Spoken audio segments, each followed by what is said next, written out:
가는 동안에 죽음을 얼마나 생각하세요? 죽음은 부정적인 단어여서 그 아파트에도 4층이 없었어요. 반면 죽음을 좀 친근감 있게 느껴지는 그 서양이나 유럽에서는 대학 안에 죽음 학과가 있답니다. 요즘에는 이제 조금씩 죽음학이 생기기도 하고 죽음을 연구하는 학자도 생기기도 합니다. 그런데 우리 믿음의 사람들은 어떠해야 될까요? 죽음을 어떻게 생각해야 될까요? 분명한 것은 죽음은 우리가 피할 수 없는 현실입니다. 통계를 보니까요, 90% 이상이 질병으로 죽더라고요. 아주 극소수의 사람만이 우리가 말하고 있는 자연사입니다. 오늘 본문에 말하면 아브라함처럼 175세 향년이 다한 거예요. 장수한 거예요. 특별한 일 없이 하나님께서 정한 시간대까지 살다가 늙어서 돌아가는 이런 일들이 있습니다. 그런데 성경이 말씀하려고 하는 것은 175년을 하루하루 살아냈다는 거예요. 오늘 하루, 내일 하루, 그 다음 하루가 마치 점이라면 점이 하루하루가 끊임없이 연결되는 365개 점이 찍혀야 1년이라는 선이 생기겠죠. 이 1년이라는 선이 175개가 연결돼야 아브라함의 전생애가 연결이 되겠죠. 하루라고 하는 것도 나누면 24시간으로, 분으로 나누면, 초로 나누면 그 모든 것들이 소중하지 어떤 거는 덜 소중하고 어떤 거는 더 소중하고 이런 것은 성경 속에서 말씀하고 있지 않은 것으로 보여집니다. 우리가 허투루 흘려보낼 것은 아무것도 없다는 거죠. 하나님께서 우리에게 보여주시고 듣게 하시고 알게 하시고 느끼게 하시는 것, 그 순간순간이 연결돼서 우리의 일생이 되어지고 그 다음에는 하나님의 거대한 창조의 드라마가 계속되어진다고 하는 사실입니다. 죽음을 받아들이고 죽음을 인정해야 될 때 조금만 방향만 바꾸면 현재의 삶의 중요성이 느껴집니다. 그래서 죽음 생각해서 두려워하고 걱정하고 무서워하고 피하려고 하고 이런 삶이 아니라 죽음이 반드시 온다. 그러면 나는 현재 어떻게 살아갈 거냐. 오늘 하루 안에도 좋은 일이 있고 슬픈 일이 있고 다 있을 수 있어요. 나 개인은 어떤 사물을 바라보고 어떤 사건을 대할 때 그 속에서 좋은 것을 찾느냐 아니면 불평, 원망, 짜증나는 것을 찾느냐. 할 수만 있으면 우리는 내가 바꿀 수 없고 피할 수 없는 현실이라면 그 모든 것들을 받아들이고 힘들고 어려운 중에서도 감사하고 즐거워하고 배울 것이 있는 모습들을 찾아가는 우리 모두 되기를 소망합니다. 그게 바로 올바른 신앙인의 현실을 살아내는 자세라고 생각이 들어집니다.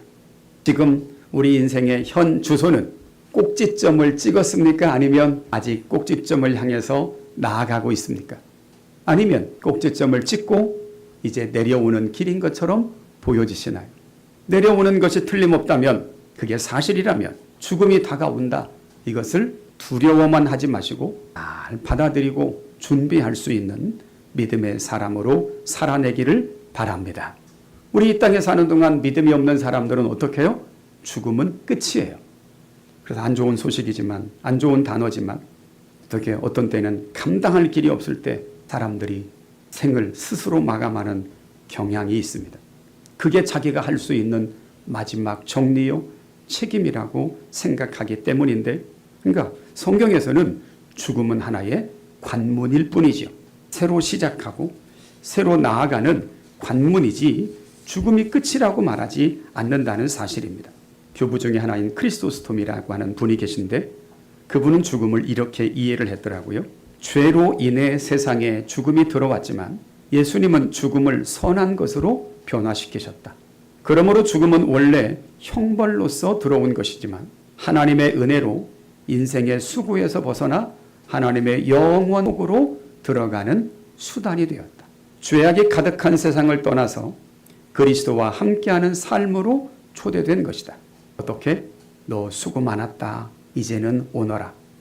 나와 같이 살자고 하는 하나님의 부르심이 된 것이다.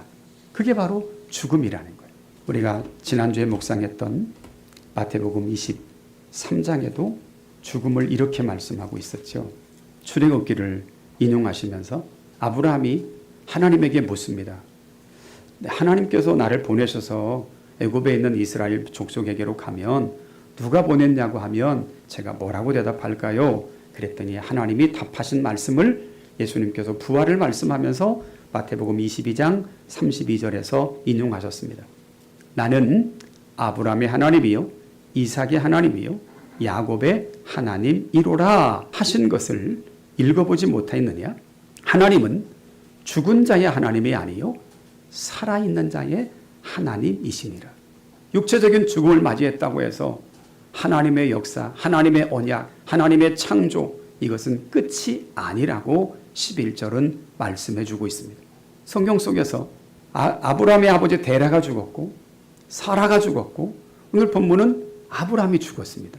그러면 위대한 영웅과도 같은 믿음의 조상이 죽었다고 해서 그러면 하나님의 역사는 멈출까요? 하나님의 역사는 계속되어집니다. 성경은 말해요. 그의 아들 이삭에게 복을 주셨다. 그런데 이삭에게 복을 주신 시점이 언제라고요? 아브라함이 죽은 후에예요. 마치 이 릴레이 경기가 있잖아요. 한 사람이 100m를 달리고 그 다음 사람이 200m 이렇게 100m씩 나눠서 달려서 400m 경주하는 게 있습니다. 마찬가지죠.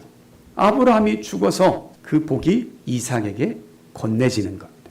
이삭은 이 복이 이제 받아서 또 자기의 맡겨진 기간 동안에 최선의 삶을 살아가는 거예요. 이삭은 그 복을 또 누구에게 전수하나요? 하나님께서 개입하시고 간섭하셔서 그 복이 야곱에게로 이어져 내려가는 것을 우리는 보게 됩니다. 그리고 마침내 그 복은 신약성경에 예수 그리스도에게 이루어지게 되고 예수 그리스도를 통해서 완성이 되는 것을 성경은 말씀해 주고 있습니다. 그러면 우리들도 마찬가지죠. 남겨진 생애 동안 하나님 내 인생, 내 신앙, 내 믿음을 지켜주시기를 우리는 기도하고 죽음을 받아들이고 또 죽음이 끝이 아니기에 아브라함이 열조에게로 돌아갔다라고 말하는 것처럼 우리는 영원한 고향 하나님께로 돌아간다고 하는 믿음으로 말미암아 죽음이 언제든 어떠한 방법으로든 어느 날 갑자기 우리에게 다가온다 할지라도 예측하지 못한 상황에서 떠난다 할지라도 우리는 그것으로 인해서 두려워하거나 믿음이 흔들리는 일이 없이 오히려 이제 내게 맡겨진 일, 주어진 오늘 하루, 우리에게 남겨진 생애 동안 기쁘고 즐겁고 또 슬픔 중에도 하나님과 함께 동행하고 그 속에서 우리에게 말씀하려고 하는 분명한 하나님의 음성을 듣고 육체적인 죽음이 다가오는 순간까지도 흔들리지 않고 하나님의 나라를 소망하며 살아가는 우리 모두 되기를 주님의 이름으로 축복합니다.